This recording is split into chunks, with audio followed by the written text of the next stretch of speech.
how to build wealth without actually working for it. Obviously, you do need to work to make some income, but income alone isn't what builds wealth. It's what you do with the money that grows. And even if we get a raise or we get more money coming in, we end up spending all that too. We don't even notice. It's not so much about the money coming in, but it's about how that money grows. Most people's perspective on building wealth is by working more. Thriving in Tandem. It's a podcast for you, the married entrepreneur that wants to win in business and marriage at the same time. Welcome to Thriving in Tandem. Hey, welcome back to Thriving in Tandem. This is the third, or is it the fourth or fifth? Want to keep going on the numbers? Fifth episode of our new brand, our new name, Thriving in Tandem. And so welcome back. Thank you for continuing listening to us. And we're going to continue kind of this new, this new rebrand, talking about wealth building. We talked a little bit about, relationships over business. We talked about how important it is to take care of yourself. Now we want to talk about the importance of building wealth, but in a way, not a lot of people talk about, at least in this perspective that we're going to talk about. So we want to show you how to build wealth without working for it, basically. Let it work for itself. Yeah. And that we're just kind of rephrasing or reframing kind of, the way most people build wealth. We're just kind of reframing it in a way that hopefully it ingrains in you the mindset of not working for wealth. It's, as you said, honey, having the money work for you. And we've heard this, right? Let your money work for you. Yeah, especially while you're sleeping at night. Yeah. Or on a holiday. And so we want to talk about that, how to do that, how to build wealth without actually working for it. Now, this isn't an absolute. Obviously, you do need to work to make some income, but income alone isn't what builds wealth. It's what you do with the money that grows, because the income that comes in, whether it's in your paycheck or through your business, a lot of that gets spent. Well, and even if we get a raise or we get more money coming in, we end up spending all that too. We don't even notice. Yeah. It's easy to spend it all. It's not so much about the money coming in, but it's about how that money grows. And so, and I think too much when we hear a lot of talk when it comes to around wealth building, most people's perspective on building wealth is by working more, get another job, start another business, some kind of side hustle. How many people, there's kind of a period in time where side hustle was kind of like the badge of honor, right? I haven't heard it as much. And I don't know if because it's people kind of finally figured out that side hustles are a lot of stress. Well, and it seemed like they had quite a few of them, not just one or two. You ask them, then what else do you have? What else do you have? And there'd be like 5 or 6 of them. Yeah. And I still hear people talking about that they have multiple side hustles, but that just causes a lot of stress. And plus, especially when these side hustles they're starting another business. I hear that a lot. And I'm thinking, it's probably better, more cost effective if you just get another job, because at least you're guaranteed a paycheck. The hours you put in is money you're going to receive, right? Right. And you're working a set amount of hours. Yeah. Versus the side hustle business, you don't get the exact, you don't have a consistent return on income based on the time you're putting into the side hustle, right? Especially when it's a side business. It's not necessarily, something you're guaranteeing. Plus there's expenses that go out, right? And so, it's almost better to just get another part-time job. Well, plus, somebody that keeps changing all the time. Like it's a different side hustle every time you talk to them, It seems like. And there's multiple side hustles. So when we talk about building wealth, it's not about getting more side hustles, starting another business, whatever. It's all about having your money work for you. And, I didn't even realize for ourselves that we have 6 streams of income that we don't work for. And so, as I started talking to some of these college students and got this young mentors group, and I did a podcast episode. I was interviewed about, I kind of self-titled it, that episode, The Boring Millionaire, because as you know, now that we're in our mid 50s, looking back, you're looking at our net worth because I update that quarterly, right? Yes, we talk And about it. then now we're in this total different another position where we're getting quite a bit of income coming in from some of our investments. And so I started tallying up recently, and I realized, we do have 7 streams of income. 6 of them we don't work for. One we do is our business, and that's the only thing we work for. And then the other 6 are actually from investments through multiple retirement accounts and our real estate and all that.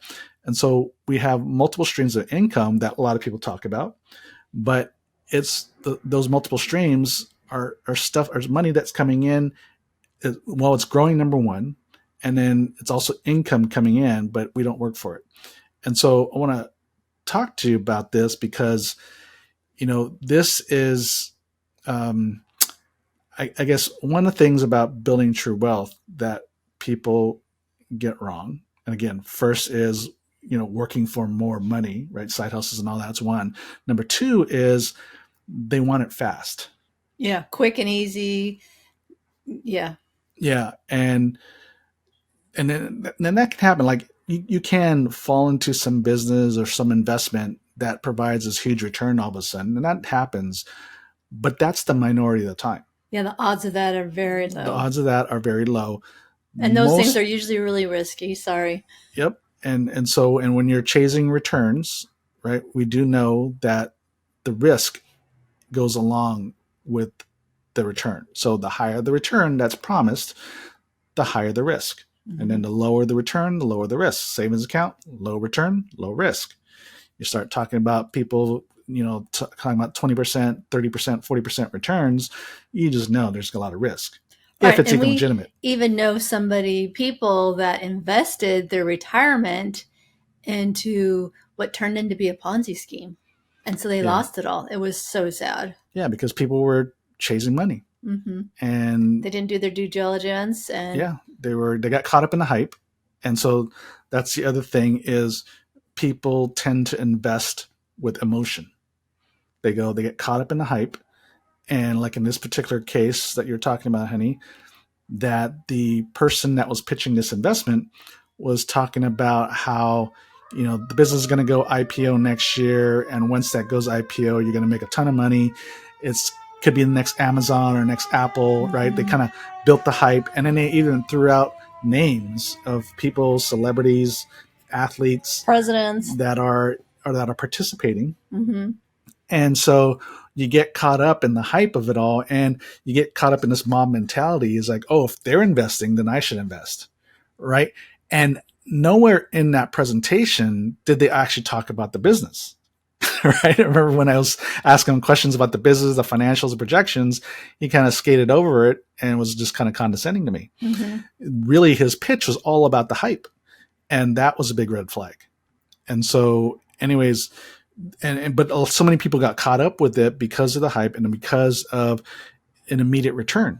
I mean, it wasn't immediate, but he's talking about a year. So it's a short-term investment, and there's with the promise of, a big gain. Mm-hmm. And so, but even if that was a legitimate investment, that it was a business and they were planning to go IPO, that even if you look at history, the businesses that do go IPO, not all of them, in fact, minority of them actually really skyrocket, right? And actually the majority of them will go, when they go IPO, that first launch day, stock prices go up, but then within a day or so, or even a week or so, the stock prices come down below pre-IPO prices. And when you are investing into something, a business like that pre-IPO, there's usually some kind of clause that you can't cash out your money for a period of time after it goes public. And so even though the stocks might go up that first day or even the first week or even the first month, there's a lot of times where you have to hold your money for like at least 6 months mm-hmm. before you can actually cash out. So just because it goes up doesn't mean it's going to stay up until, you're ready to cash out. So all that to say is when there's a promise for big returns, there's usually a lot of risk. Whether it's a legitimate investment or not, just know that. So well, and I wanted to say, too, as a disclaimer, that we personally do not invest in anything we don't understand. Yeah, exactly. We really want to understand the business or the investment And if we're not comfortable with it, and it goes, what also goes along with it, not just understanding the investment, but it has to go along with our own values, our own way of investing, our own risk tolerance, right? Those are all factors that go into weigh into what we invest into. Well, and I need to be comfortable with the person. And you know me, I don't jump into things too quickly, those kinds of things. And I need to be able to ask any and every question I might have under the moon. Mm-hmm. And so there's some of and you them to explain it to me. Some of you have higher risk tolerance than we do, and that's fine. But also, you want to make sure that even if you do have a high risk tolerance, some of the things we're going to talk about is at least have some of the basics that you invest into as your fallback, right? Because when you're investing in high risk, there's a potential to lose a lot and potentially lose it all. So you still want to make sure you're laying a foundation of as you're building wealth, you lay some kind of foundation of a lesser riskier option that has, with some tried and true, a track record of, investments that appreciate over time, right? And so we want to talk about that. And going back to the patience issue, is one, it's, don't get caught up in hype. Number two is you want to have, when the keys to creating and sustaining wealth is around having patience, persistence, and consistency. And so patience, persistence, consistency, those are the three words you probably want to put somewhere, and put up somewhere to remind yourself. That's patience, persistence, consistency. So number one is, don't put you got income, right? Your business, your job, whatever, and you want to start to budget in and allocate a certain amount of money that you invest into some kind of appreciating asset, right? So the key to creating wealth by not working for it and having your money work for you is to invest your money into some kind of appreciating asset.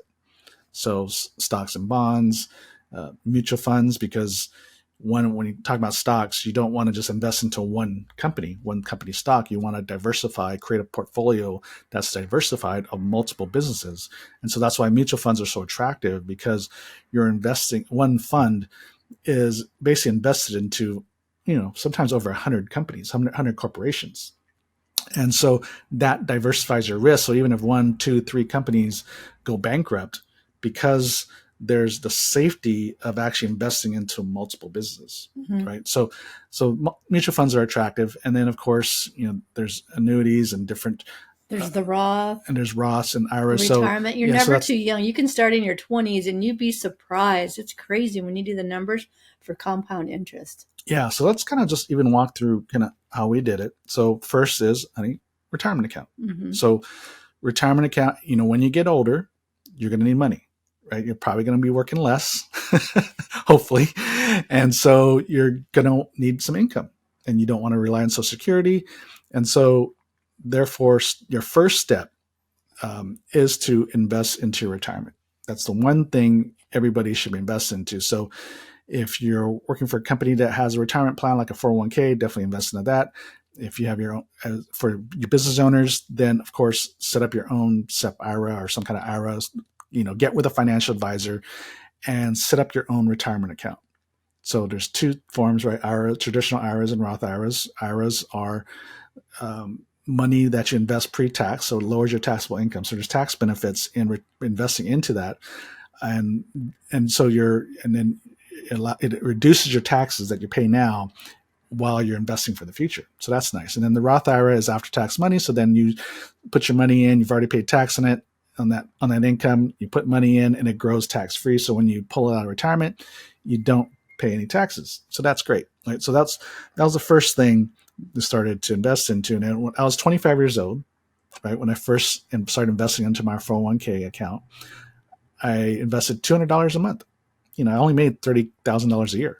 My first job out of college, and it wasn't a lot. And I'm sure you listening make more than that, right? And so I was able to put $200 a month into my retirement. And of course, over time, I put more and more in as my income grew. So here's the deal. $200, at 25 years old, $200 a month, even if I didn't put more money in over time, on a monthly basis. $200 a month by the time I hit 65, right, in 40 years basically, that's worth $1 million, right, at 10% interest. Let me put that caveat in. So the average in our own retirement accounts and our own even mutual fund accounts, even counting the Great Recession years, the average return that our accounts have produced year in, year out has been about 11.5%. So getting a 10% return on average is very doable. So that just that $200 a month for 40 years by the time you hit retirement, if you're 25, is $1 million. And if you're in the 35 years, if you're, say you're 35, $500 a month for 30 years by the time you're 65 is worth $1 million. And sometimes people spend $200 a month just on their coffees. Yeah. So just think about it. Where can you find $200 a month? Where can you cut some of your spending and put some of that money in? And so that's step number one. So just doing that. And then, but of course it takes patience because you're not going to touch that money till you get that retirement age. And a lot of people, most people don't invest into retirement. Well, and I think you got to think about it long term, like not every month or every week looking at, oh my gosh, it's up, it's down. It's like, what am I going to do? I'm going to panic. I'm going to stress. You know what I mean? It's like, no, just put it in there and leave it. Yeah. Don't look at it. I mean, meet once a year with your financial advisor. You might, shift some of your investments in different funds or whatever, but overall you just invest it and leave it because the market is going to go up and down over time. It will. But what comes down, but it always goes back up. And so if you look at history, right, again, it's about 11.5% return is what we've earned in our funds. And that counts the Great Recession years. So it's going to do well over time. Just put it in there and let it grow. So that's step number one, because then when you hit retirement, you got that nest egg to fall on that's going to produce a nice little income when you retire. And of course, you can put more than $200 or $500 a month, like I did, or like we did, right? And so, because the more money you make, the more money you can put into it. And then if you're working at a corporate job or something, sometimes people match it. Yeah. And so think about this, that the top 10% net worth right now, when you measure net worth, the top 10% make their net worth is $1 million. And a lot of times they're counting their house. I don't like to count your own house. So just think about this, just, depending on your age, let's say you're in mid 30s, $500 a month for 30 years will put you in that top 10% bracket. Just that alone. Do you know what profession a lot of people are in that bracket? Yes, I do. You do? Go ahead, honey. It's a teacher. When I was reading the Millionaire book next door, they were talking about how teachers, because they're good savers a lot of times, and they put money towards their retirement early on. And so they retire and they have $1 million easy in their retirement. Yeah. I was kind of surprised. Yeah. Well, I wasn't, because it made sense, because especially traditionally teachers, they had to budget well because typically they only get paid for 9 months, right? So you got to make sure those 9 months of pay provides for a year, right? So you got to budget out. So when I heard that, it didn't really surprise me. I mean, I didn't think that they would be up there, but at the same time, once I heard that, I was like, oh, that makes sense, because they are budgeters, because they have to budget out a year based on 9 months of salary. Steady plodding. Yeah. Brings prosperity. And, yeah, exactly. It goes to patience, consistency. So patience that, you're not going to get great returns overnight, but if you're consistent and persistent, right, keep putting the money in, it's going to grow, and you're going to be in that top 10% in net worth. And so that's just a basic thing, right? That's not counting investing in other things. And so, I remember 5 years after investing into that, then opened up, a mutual fund account to be able to access money, to get more money in a savings account, but to be able to access it without having to wait for retirement. Because if you try to cash in some of your retirement income or a retirement account before you hit retirement age, and there's penalties involved. So you don't want to do that. So, opening up some kind of mutual fund account or something that gives you a greater return than just a savings account, because you want to you're going to buy something, right? Whether it's a house or a business or something. So invest money into, something more high yield earning accounts. And then 5 years after that, bought first investment property, right? We end up getting 2 over time. The rents are covering your mortgage and all that stuff. And then you're allowing, and then eventually it was paid off. And then we had all this money then saved up for another property. And then all that income, you're basically reinvesting to yourself by paying off the mortgage and all that stuff. And next thing you know, we're in a situation where, now we're in our mid 50s and we've got basically 3 retirement accounts. And then we got 2 income coming in from 2 rental investment properties, basically, that are both appreciating. So it's gaining wealth, but it also pays us quarterly dividends and income. And then we're also getting tax benefits off of that. And so we actually have 6 in the mutual funds. So 3 retirement accounts, 2 investment properties, and then a mutual fund account that pays dividends. So we got 6 sources of wealth and income, right? Of course, the retirement account, so it's future income. We can't touch that now, but it's future income. But we have 6 sources of revenue that we're not working for, right? And so even just the investment property itself, it's providing a nice little salary, the equivalent of a nice little salary. And so here we are at 55. It was patience and consistency. We didn't do it all at once. It didn't provide great returns overnight, but then over time, now we look back and go, hey, this is pretty good, right? And then, of course, we have our business. So that's our 7th source of revenue. Well, and I want to say, too, the key is living within your means or under your means. Not a lot of people just spend everything they have or even what they don't have. So it's hard to get ahead and put money into retirement and to save for that rainy day. Yeah. And what was a great thing, when I started to just invest, even just into myself, this obviously before I met you, that 401k, even though it wasn't providing great return, but it's nice to see that it was building. And especially when you project out what it's going to be worth, you can say, oh, okay, this is great. And it incentivizes you, encourages you to look at your money a little bit differently instead of spending money, right, on stuff and having fun and going out to eat. Not that there's anything wrong with that. I mean, we do that, but to make sure you're budgeting money that's going into your future. And getting out of debt. Because too many people don't. And going back to the debt issue, that's what I was going to bring up. When I graduated from college, I was $30,000 in debt. I had $30,000 in credit card debt. I know. And I remember I asked you, I'm like, what did you buy? Because I thought, he bought a whole new house of furniture or car, fancy trips. I'm expecting. Fancy trips, yes. That was part of it. Trips, ski trips, partying, basically going out to eat, drinks, beers, all that kind of stuff. Nothing that I could, put my hat on. Nothing like tangible. Nothing invested. Here it is. Show me what it is. Look at my new. It was all wasted. Furniture in my house. I just spent money. Just spent money to have fun. That's basically what it is. And so keeping up with the Joneses. Yeah, and so I look at that and I go, wow, I was 25, $30,000 in debt. Eventually paid it off, but I thought, if just even half of that. If I would have just taken half of that money instead of just wasting on, and a lot of that money, that debt, you're paying interest to the bank.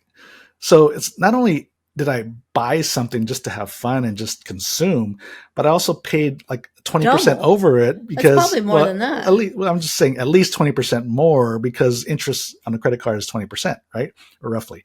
And so I'm basically whatever I'm purchasing, I'm paying at least a 20% premium on it, right? I mean, if you think about it, it's like because of the interest that you're paying, you're actually paying more, a premium on that item instead of just saving up for and paying cash, right? And delaying the gratification. There's patience. That's part of patience is delaying gratification, saving up to just pay the thing cash. And if I would have taken half of that, debt, instead of putting into things I consumed and also paying interest, if $15,000 of that actually went into just a mutual fund that earned 10% a year, you know how much that would be worth right now? This very moment? How much? Over $600,000. Oh my gosh. The one that, so I had spent that, right? $30,000. If I would have taken $15,000 of that at 25, right? And if I would have put it into a mutual fund that earned 10%, and remember, over our lifetime, our mutual funds have earned 11.5. So anyways, I took 10%. that $15,000 today, right now, I just did the math yesterday. There's investment calculators that I look at. You can go, I think investmentcalculator.net was one of the ones I use. I ran the numbers. It would be worth over $600,000 today. Wow.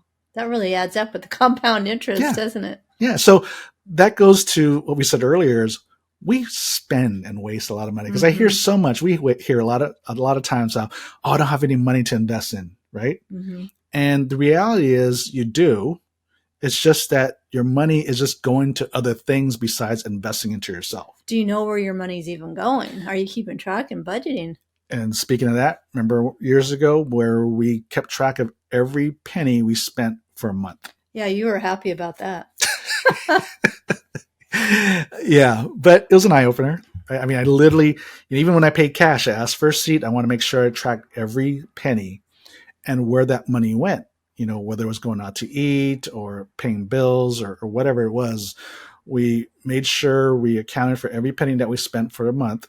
And there's a lot of money that we went out to eat, right? Yeah, out to eat and entertainment. Yeah. So, then from there we made a budget. Yeah. Of how much money we wanted to spend in each category. Even like our TV subscriptions, that kind of stuff. And so it was eye-opening to see where the money went. And, a lot of it was not just in essentials because most people think all our money's, accounted for. And the reality is it really isn't. Because we don't know. Most people don't know where every cent goes, right? Unless you actually do what we did, is really take an account for every penny. And you really need to do that when you're getting out of debt. You need to know where your money is going, definitely. Yeah, and so that was eye-opening, and then we kind of budget and all that stuff. And so we say this because number one, we've been there, or I've been there, where I spent a lot of money, got wasted, and then, didn't really know where all the money went. And then we finally figured it out, right, by doing the hard work. And then as far as building wealth, we've just done it over time sequentially. It was roughly about every 5 years we started investing into something new. And so over time, right, we allowed the money to work for us. And even the first, investment property wasn't a big amount. It was a duplex worth, that I purchased for $130,000 in Austin, Texas, that we just recently sold, and then reinvested that money into an apartment complex. And so, and I didn't pay $134,000, right? It was just 20% down. So if you think about it, there's a lot of opportunity, even in real estate, to invest. It doesn't have to be something fancy. It just has to be something that provides some kind of return, and let the money work for you, right? And so one thing after another is what we do, steady plotting, over 30 years, just investing in one thing after another. First, our future, right? Our future income, which is our retirement. And then you start going into, investing to something else, whether it's in your house and then rental property and all that. And you just going to start adding over time. And then when you look back, all of a sudden we're like, oh my gosh, here's our net worth. It's substantial. We've got income coming in on stuff that we're not working for. And so that provides us a lot of freedom, right? As far as what we're going to do next in the future. And so this is how, we've done it. It's how a lot of the wealthy have done it, right? Is putting money into an appreciating asset. Don't work for it. Don't work so hard for it. And then allows us to not have these multiple side hustles, but to take the time we have to invest into our business and do it well. Well, because you need to start saving now and investing, because when you get 60, 70, 80, it's a lot more challenging to make up that money. Yeah. I mean, because you've already passed, your big earning days. Yeah. And so, you may still be kind of poo-pooing this a little bit as you're listening, but think about it. Like, what are you waiting for? Right? The one thing you can do is just start investing something now and let it accrue and let it build over time, because the majority of people, especially when you get into retirement age, don't have $1 million. In fact, I think the average is around, less than, I think just the average, like if you're looking at overall, I'm sorry. The average is a little misleading. The average is probably around $600,000 is the average net worth of people in the United States. But it's skewed because the top 10% kind of skews the average up. So when you look at the median, which is the halfway point, if you look at, we have 330 million people in the US. So if you look at the 115 millionth person in the US, that median is right around 100,000. And then of course everybody below them is less, right? So you look at the median, it's about 100 and something thousand. And so anyways, all that to say, probably didn't need to know that, but all that to say is majority of people don't have $1 million at retirement. Well, and just get on one of those calculators from the website you were saying earlier. Just mess around with the numbers. You'd be surprised how quickly it adds up. And even, like I said, even right now, the top 10% of people, the top 10% net worth is $1 million. So 90% of the population in the US does not have $1 million. So just saving just for that, right? Not talking and taking account to anything else that we've talked about, but just your retirement alone will put you in that top 10%. And so anyways, I hope this is helpful because, again, we want to kind of break the notion of, what it takes to build wealth. And it's not that you have to be making millions of dollars a year in order to retire and have a nice nest egg. Right. You don't need to be making 6 figures a year to have a nice nest egg when you retire. You can be a millionaire and a multimillionaire for that case without having to achieve that much. It's about where you put the money and let it grow for you. And so, and it doesn't mean you can't take other risks, because there's other ways to invest your money that can potentially provide a higher return, and that's fine. But just make sure you have that security blanket of retirement, right, to fall back on, because some of those high risk opportunities can also blow up in your face, or you might make it big and you're that much better for it, and that's fine too, right? But we just want to make sure that you can be just that millionaire and even a multimillionaire just by steady plotting, right? And so hope this episode's helped, and stay tuned. The next 2 episodes, we're going to get more into the business, right? We talked about relationships and now our wealth building without working for it.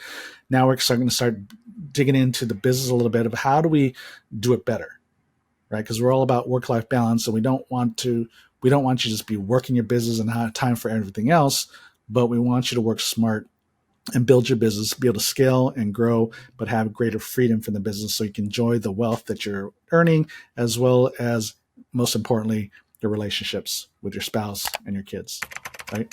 That's right. So hope this was helpful. Go ahead and share this with another married entrepreneur that should hear this, because we know a lot of people should hear this. And we're just so thankful for you listening. And until next week. Yes, we really appreciate you guys. Until next week, remember, thrive in tandem. All right, God bless. Thank you for listening to the Thriving in Tandem podcast. Please visit our website, marriedentrepreneur.co, for a variety of free resources to help your marriage and business succeed. And feel free to leave us a review and share this episode with another married entrepreneur. That would mean so much to us. See you next week.